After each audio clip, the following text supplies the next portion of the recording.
दहशत में आगे बढ़ेंगे और अब बात करते हैं यूक्रेन में होने जा रही एक ऐसी लड़ाई की जो रूस की सेना के लिए काफी महंगी साबित हो सकती है। रूस की नेवी के सबसे घातक युद्धपोत तेजी से तटीय शहर ओदेसा की तरफ बढ़ रहे हैं, लेकिन रूस की सेना अगर इस शहर में कदम रखती है तो उस पर जमीन के साथ यूक्रेन की सेना जमीन के भीतर से भी हमला करेगी, क्योंकि इस शहर में जमीन के नीचे बसा हुआ है एक पाताल लोक, जिसमें रूस की सेना फंस गई तो उसके लिए निकलना नामुमकिन होगा।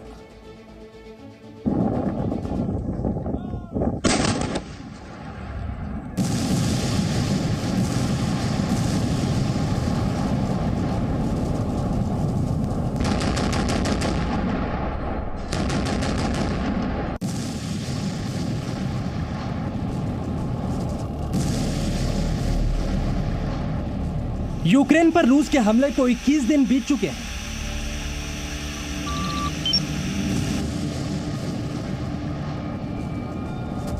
इन 21 दिनों में रूस का भीषण हमला कीव, खार्किव जैसे बड़े शहरों को खंडहर में तब्दील कर रहा है। यूक्रेन के शहरों में हमले से पहले बजने वाले सायरन का शोर अब आम हो गया है। तबाही और पलायन यूक्रेन का मुकद्दर बन गया है। अभी तक रूस की वायुसेना और थल सेना यूक्रेन के अलग अलग शहरों में तबाही मचा रही थी।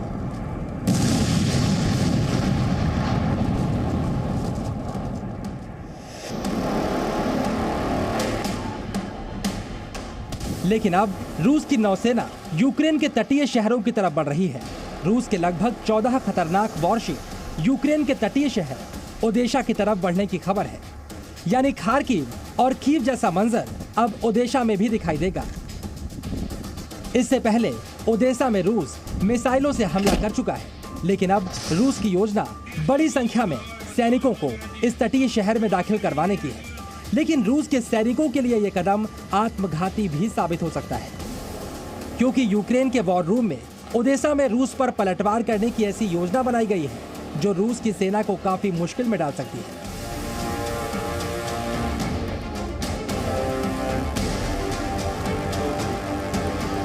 यूक्रेन की सेना इस शहर में मौजूद पाताल लोक से निकलेगी, रूस के सैनिकों पर हमला करेगी और जमीन के अंदर गुम हो जाएगी। अब आप सोच रहे होंगे ये कैसे होगा और यूक्रेन ने रूस से जंग के लिए ओदेसा में इतनी बड़ी तैयारी कैसे की। हम आपको यूक्रेन के पाताल लोक में मौजूद इस वॉर जोन के बारे में बताएंगे, लेकिन पहले समझिए आखिरकार ये तटीय शहर रूस और यूक्रेन दोनों के लिए इतना महत्वपूर्ण क्यों है।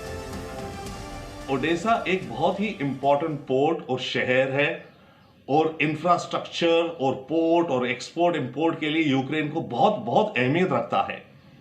रशिया का प्रयास ये चल रहा है, उधर से जो डोनबास रीजन से मारियोपोल से जो लड़ाइयां चल रही हैं, तो ब्लैक सी के कोस्ट के साथ साथ ओडेसा भी ब्लैक सी पर है। इन सारे शहरों और जमीन पे कब्जा कर लो ताकि यूक्रेन एक लैंड लॉक्ड कंट्री बन जाए, ताकि यूक्रेन को कहीं से भी समुद्र का एक्सेस ना मिले, तो यूक्रेन की सारी इकोनॉमी का एक तरह से गर्दन पकड़ लेगा रशिया। ओदेसा बेहद खास है, इसलिए इसकी सुरक्षा के लिए भी यूक्रेन ने खास तैयारी कर ली है। हम आज आपको ओदेसा शहर के नीचे मौजूद सुरंगों की ऐसी भूल भुलैया दिखाने जा रहे हैं जो रूस के सैनिकों के लिए काल साबित हो सकती है। इन तस्वीरों को देखिए, ये वो सुरंगें हैं जो यूक्रेन के ओदेसा शहर के नीचे लगभग 2500 किलोमीटर तक फैली हुई है। ये तहखाना नुमा सुरंगें एक दूसरे से जुड़ी हुई हैं। लगभग 1000 जगहों से इन सुरंगों के अंदर प्रवेश किया जा सकता है और ओदेसा शहर के नीचे बनी ये सुरंगें दुनिया में अब तक का सबसे बड़ा भूमिगत नेटवर्क मानी जाती है। और अगर रूस की सेना मिसाइल अटैक को छोड़कर ओदेसा शहर में घुसती है तो यूक्रेन की सेना जमीन के ऊपर नहीं, जमीन के अंदर से मोर्चा संभालकर रूस की सेना पर पलटवार करेगी।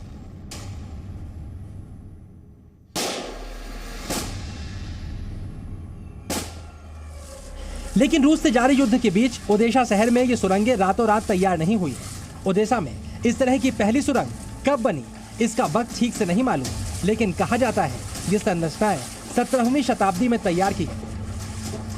सोवियत अधिकारियों ने 1917 की क्रांति के बाद ओदेसा की इन सुरंगों का इस्तेमाल कम कर दिया था, लेकिन इसके बाद ये सुरंगें तस्करों और अपराधियों का अड्डा बन गई। नागरिकों ने भी आपातकाल में इन सुरंगों की मदद की।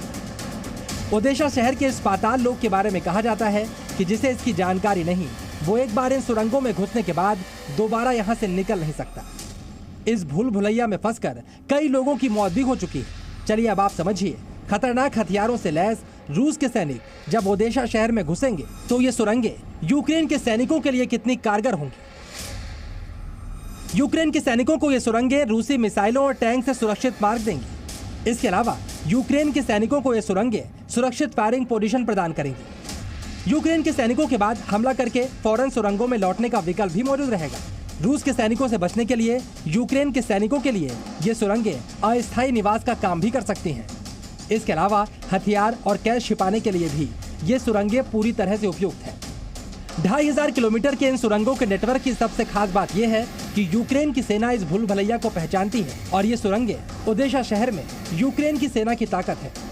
लेकिन रूस के सैनिक अगर इसमें घुसे तो उनका निकलना बहुत मुश्किल है। यूक्रेनियन फोर्सेस वहां जाके छुप जाएंगे, कुछ लोग, काफी लोग वहां से निकल गए, दिन में मारा वारा आके छुप गए, फिर रात में वहीं रहे। रशिया की बॉम्बिंग चाहे होती रहेगी, ऊपर से बिल्डिंग्स गिरा देंगे, बम गिरा देंगे, परंतु ये जो अंडरग्राउंड बंकर्स हैं इनको तो इफेक्ट नहीं कर पाएंगे। तो इसके चलते ओडेसा की अगर ऑक्यूपाई करना है रशियन आर्मी को, उसको बहुत ही बड़ी फाइट करनी पड़ेगी, क्योंकि ऐसे में यूक्रेनियन रेजिस्टेंस, फिलहाल तो यूक्रेनियन आर्मी ही और बाद में यूक्रेनियन रेजिस्टेंस रशियंस को नाको तने चने चबवा देगी, जिसे कहते हैं ना। चलिए अब आप ये भी समझिए क्यों रूस के हमले का खतरा ओडेशा पर बढ़ता जा रहा है। यूक्रेनी रक्षा मंत्रालय के मुताबिक बीती रात ओडेसा और उसके आसपास के लक्ष्यों पर रूस ने लगभग 90 मिसाइलें दागी हैं, जिसके बाद वॉरशिप के ओडेशा की तरफ बढ़ने की खबर से शहर पर रूस के भीषण हमले का डर काफी ज्यादा बढ़ चुका है और इसीलिए यूक्रेन की सेना की कुछ टुकड़ियां इन सुरंगों में अपना डेरा जमा सकती है। इतिहास गवाह है, इससे पहले भी सुपर पावर अमेरिका को वियतनाम में ऐसी ही सुरंगों की वजह से काफी नुकसान झेलना पड़ा था। असल में वियतनाम के विरोधी गुट वियतकांग ने अपनी सुरक्षा के लिए एक सुरंग बना डाली थी, जिसमें घुसने का हुनर सिर्फ उनके लड़ाकों को आता था। वो अमेरिकी सैनिकों को मारकर इसी सुरंग के अंदर घुस जाते थे। जब अमेरिकी उन्हें पकड़ने की कोशिश में सुरंग के अंदर दाखिल होते तो इसके मुहाने पर लगे नुकीले तार में फंसकर उनकी मौत हो जाती। इसके बाद दक्षिणी वियतनाम और अमेरिका ने मिलकर सिपाहियों की एक छोटी टुकड़ी तैयार की, जिसे ट्रेनिंग देकर इन सुरंगों के अंदर घुसाया गया, लेकिन ये सैनिक भी सुरंगों के जाल में फंसकर मारे गए। वियतनाम में जो हो ची मिन सिटी के आसपास कूची एक इलाका है, प्रोविंस, उसके नीचे ये सारी सुरंगें बनाई गई थी, जहां पे जाके ये लोग छुप जाते थे और जमीन से मात्र 6 इंच या 1 फुट ऊपर से जमीन से ये गोली दागते थे दुश्मन के पैरों को। इनका कहना है दुश्मन के पैर को हमने गोली मारी तो उसको उठाने के लिए 4 अमेरिकी सोल्जर्स उसको उठा के वापस ले जाएंगे, घबराएंगे।